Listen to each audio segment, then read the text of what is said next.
Hello everybody, my name is Jeff. Today I'm going to show you step by step, up close, with cross sections, how I make a mug or a tankard. This video is best suited for throwers who can already center confidently. I am throwing with Laguna Frost porcelain. It is a cone 6 porcelain that is the most translucent porcelain I have ever seen in my life. It is practically see-through once it's been fired. It is, however, a little floppy and a little finicky to throw, but these methods will work with whatever clay that you are using. I am going to break this video down into 3 parts: the crab pull, the main pulls, and the shaping pulls. The first step is what I call the crab pull, or the evening out pull. I call it the crab pull because you're going to take your left hand and make it like a crab claw. You will start your pull with your left finger on the inside and your right thumb on the outside. The pull begins with your left thumb digging into the excess clay at the bottom and pinching up towards your left index finger. At the same time, your right hand is pushing the top portion of your mug inwards. Your right hand is also gently squeezing the sponge, providing a light trickle of water so your hands do not stick to the clay and twist it. What I see people miss the most is not digging in far enough with that left thumb. If you can get in there and push that clay towards the pot and go around a few rotations, you're going to get so much height out of your cylinder quickly. The next section I call the main pulls, or the height pulls. Our goal here is to get a full height of our cylinder in 1 to 2 pulls.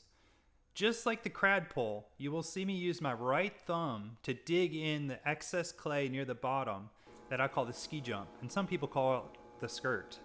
I'm going to push the ski jump in with my right thumb until my right thumb is below my middle finger on the inside of the cylinder. My right thumb is actually going to be pushing up towards my middle finger, which is higher than my thumb. Many people think the fingers are the same height, but your thumb is actually lower than your middle finger on the inside. You'll also notice that I use the thumb instead of a fingertip or a knuckle like most people do on the outside. I'll make a video about this later, but my thumb allows me an incredible amount of power compared to my fingers, and it also allows me to keep my wrist straight. Starting all the way from the bottom, we pull with our thumb, raising it slow and steady all the way to the top rim. You're going to see me do a set of 2 pulls, and on the second pull you'll notice that the clay is actually thicker at the top when you see the cross section. This is because I collar in the clay to keep it narrower at the top than the bottom. This is the secret to throwing tall. If you always keep the top narrower than the bottom, you will have greater success in achieving height in pottery.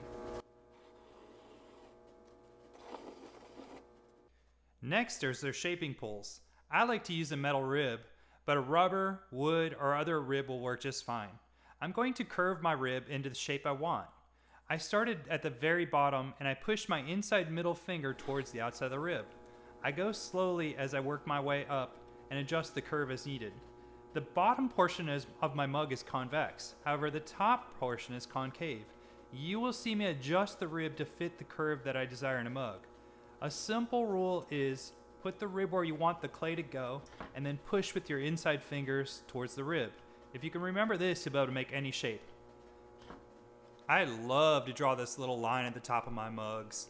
It does 2 things. 1, it provides a visual anchor for the top of the handle, and then 2, it provides a little place for the glaze to pool into and just makes the most beautiful line as it darkens with color from the glaze pooling.